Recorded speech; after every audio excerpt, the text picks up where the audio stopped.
Saan? Oh. Isa sa pinakamahalaga ang oras na dapat ang paglalaanan natin ito sa maikling panahon. Kasama ang anak mo o buong pamilya. Na nagbibigay saya sa panahon ng papapagod ka na.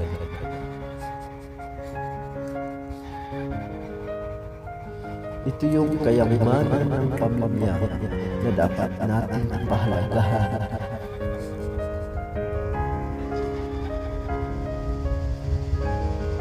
Na ibinigay ng Diyos na siyang magpapasaya sa buhay mo. Kahit sa simpleng pamumuhay, maibibigay mo ang isang hindi makakalimutan ng nananang.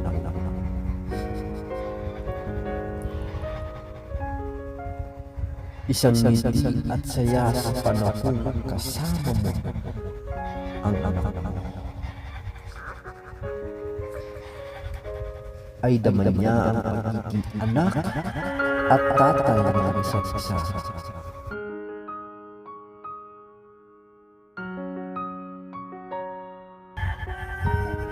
Kaya ang oras na tumatakbo ay mahalaga na makita ng anak mo kung gaano siya kamahal.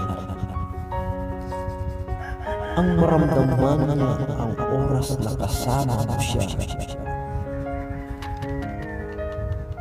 Kaya't sa mga tatay na nagbibigay oras na makasama ang anak ay proud ko.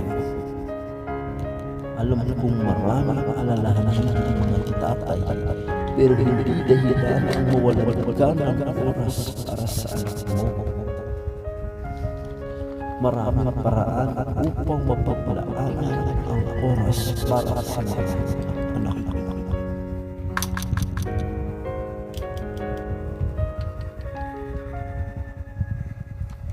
Isang inspirasyon sa tatay ang nagbibigay oras sa pamilya.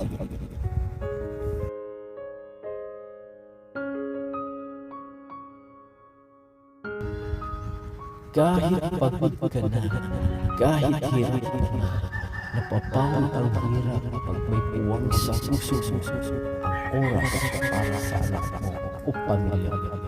Baliwala ang lahat ng sakripisyo. Kung walang yaman sa puso, ang oras para sa pamilya. Kung ang puso nga nagbigay oras ng bigay niya ang tao.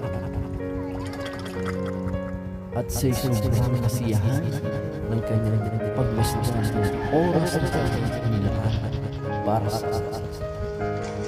Kaya tayo atin din pagmasdan ang pamilya natin at maglaan tayo ng oras.